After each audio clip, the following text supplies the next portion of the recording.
एक हिजाब पहनने वाली बेटी इस देश की वजीर आजम बनेगी।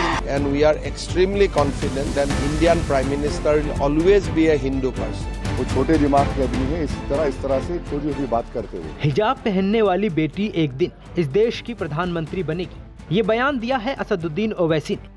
हालांकि इस एक बयान की वजह से देश के दो अलग अलग क्षेत्रों के दो बड़े नेता असदुद्दीन ओवैसी और हेमंत विश्व शर्मा एक बार फिर न केवल चर्चा के केंद्र में है बल्कि आमने सामने भी आ गए हैं।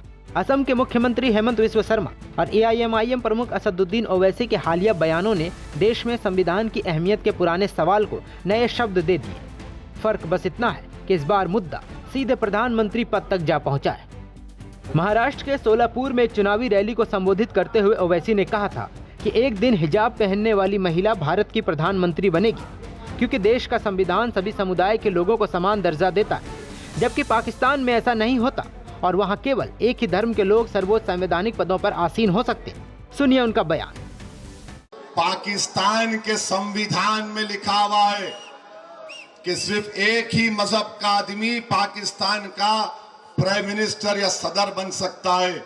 बाबा साहिब अम्बेडकर का जो संविधान है वो ये कह सकता है कि कोई भी भारत का नागरिक वजीर आजम बन सकता है, सदर जमहूरिया बन सकता है, चीफ मिनिस्टर बन सकता है, मेयर बन सकता है।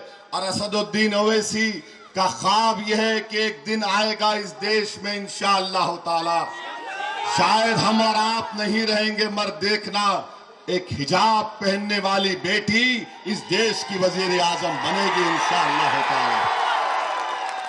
हम नहीं रहेंगे, शायद हम जमीन में जाकर हमारी हड्डियां भी घुल जाएंगी, मगर देखना एक दिन वो दिन आएगा। अरे याद रखो, ये नफरत जो तुम मुसलमानों के खिलाफ भड़का रहे हो, इंशाअल्लाह ताला ये नफरत ज्यादा नहीं चलेगी। तुम खत्म हो जाओगे नफरत फैलाने वालों। मोहब्बत जब आम होगी तो लोगों को मालूम होगा कि कैसे जहर इनके दिलो दिमाग में भर दिया गया था। आज आप देखिए, सोलापुर में पेट्रोल 104 रुपये में मिलता है बीजेपी वालों को। अब जैसे ही ओवैसी का ये बयान सामने आया, असम के CM हेमंत विश्व शर्मा ने ये कहकर नई बहस पैदा कर दी कि संवैधानिक तौर पर कोई रोक नहीं है, लेकिन भारत का प्रधानमंत्री हमेशा एक हिंदू व्यक्ति ही होगा। Constitutionally, there is no bar.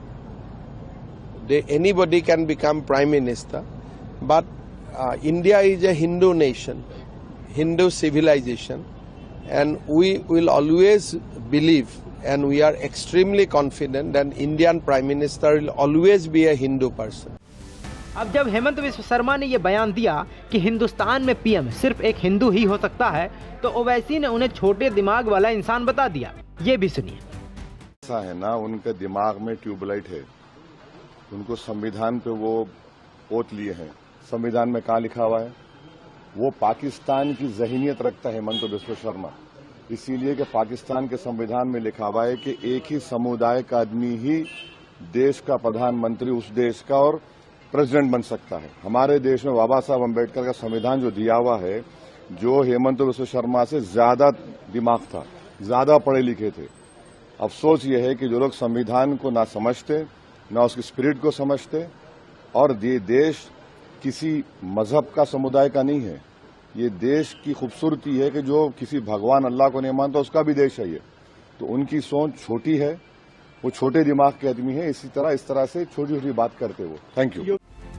आपको बता दें कि ओवैसी के बयान पर CM शर्मा के अलावा कई बीजेपी नेताओं ने अपनी प्रतिक्रिया रखी है। एक बार आप उन सभी के बयानों को सुनिए, फिर मैं आपको बताता हूं कि आखिर देश का प्रधानमंत्री बनने के लिए संविधान में क्या लिखा है। कल यहाँ पे ओवैसी आया था, क्या बोल के गया ओवैसी? किसी ने सुना ओवैसी का भाषण? ओवैसी बोल रहा है कि एक दिन मुंबई में बुर्के वाली मेयर बनेगी। मैंने कहा मियां, पहले बुर्के वाली को अपने घर से तो निकाल, पहले उसे स्कूल तो भेज, पढ़ाई तो करवा।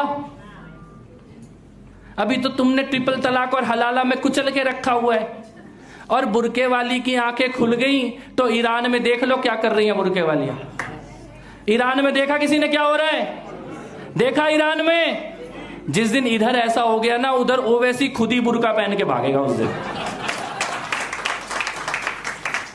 लेकिन इनके दिमाग में कितना जहर है, इनकी सोच में कितना विष है, ये हमें भूलना नहीं है। ये किस दिशा में मुंबई को लेके जाना चाहते हैं। कभी असदुद्दीन ओवैसी के मन में ये नहीं आया कि कोई मुस्लिम बच्ची डॉक्टर बने, इंजीनियर बने, साइंटिस्ट बने, कोई मुस्लिम महिला खेलों में भारत का परचम ऊंचा और आगे लहराए। कभी उनके मन में ये नहीं आया कि कोई मुस्लिम महिला कलेक्टर बने, एक जिले की एडीएम बने, एसडीएम बने। वो सिर्फ अपनी राजनीतिक रोटियां सेकते हैं। तो ये जो वो बातें कह रहे हैं वो भी अपनी कॉन्स्टिट्यूएंसी को खुश करने के लिए कह रहे हैं। ना तो वो मुस्लिम लोगों के सगे हैं और हिंदुओं से तो वो नफरत करते ही हैं। मुझे लगता है कि हमारे असम के मुख्यमंत्री हेमंत बिस्वा शर्मा जी ने बहुत बेबाकी से असदुद्दीन ओवैसी की बात का जवाब दे दिया है। और हम सब जानते हैं कि भारत में लोकतंत्र है, किसी को भी बकवास करने का अधिकार है, और वही बकवास असदुद्दीन ओवैसी कर रहे हैं। लेकिन भारत सनातन धर्म का बोलबाला है और हिंदू राष्ट्र आत्मा से है। हिंदू राष्ट्र का मतलब कोई हिंदू है इस वजह से नहीं है। हिंदू राष्ट्र का मतलब जो हिंदू दर्शन है वो भारत के प्राण है, और उस हिंदू दर्शन को भारत से कभी कोई जुदा नहीं कर सकता। तो मुझे लगता है कि ओवैसी जी ने जो कुछ कहा उनके कोई मायने नहीं है। भारत का संविधान कहीं नहीं कहता कि प्रधानमंत्री किसी खास धर्म का होना चाहिए। अनुच्छेद 75 प्रधानमंत्री की नियुक्ति और जवाबदेही की बात करता है, आस्था की नहीं। अनुच्छेद 84 संसद की सदस्यता की शर्तें बताता है, मजहब की नहीं।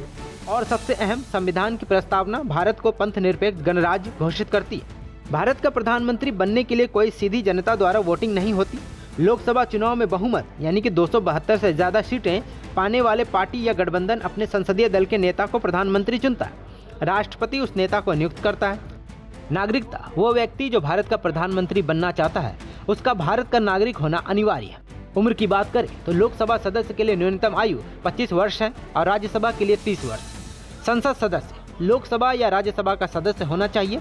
यदि नियुक्ति के समय सदस्य नहीं है तो 6 महीने के अंदर उनका सदस्य बनना जरूरी है।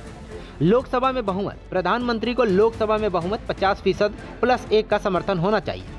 अन्य योग्यताएं की बात करें तो आपराधिक रिकॉर्ड, कोई सिद्ध आपराधिक मामला नहीं होना चाहिए। ऑफिस ऑफ प्रॉफिट, सरकारी लाभ के पद पर ना हो। मानसिक वित्तीय स्थिति, दिवालिया या मानसिक रूप से अस्वस्थ नहीं होना चाहिए। इसका अर्थ साफ है कि राज्य का कोई धर्म नहीं होता। सत्ता से आस्था का सीधा वास्ता नहीं है। जब कोई संवैधानिक पद भविष्य में भी एक ही समुदाय से जुड़ा बताया जाता है तो ये बयान कानून नहीं बनाता, लेकिन लोकतंत्र की आत्मा को घायल जरूर करता है। ये कहना कि प्रधानमंत्री हमेशा एक ही धर्म का होगा अल्पसंख्यकों के राजनीतिक भविष्य पर एक अदृश्य सीमा खींचता है। लोकतंत्र को संभावना से हटाकर संभाव्यता में बदल देता है। संविधान नागरिक को अधिकार देता है, पर ऐसे बयान अक्सर उस भरोसे को सीमित कर देते हैं। संविधान बराबरी की बात कहता है तो सपने भी बराबर के होने चाहिए। ऐसे में आप इन तमाम मामलों पर क्या राय रखते हैं, हमें कमेंट्स में जरूर बताएं। नमस्कार, मैं हूं मानक गुप्ता। अगर आपको हमारा ये वीडियो पसंद आया हो तो इसे लाइक और शेयर जरूर करें, और हाँ, हमें सब्सक्राइब और फॉलो करना ना भूलें ताकि आप देश और दुनिया की कोई खबर मिस ना करें। तो जुड़े रहिए हमारे साथ और देखते रहिए न्यूज़ 24।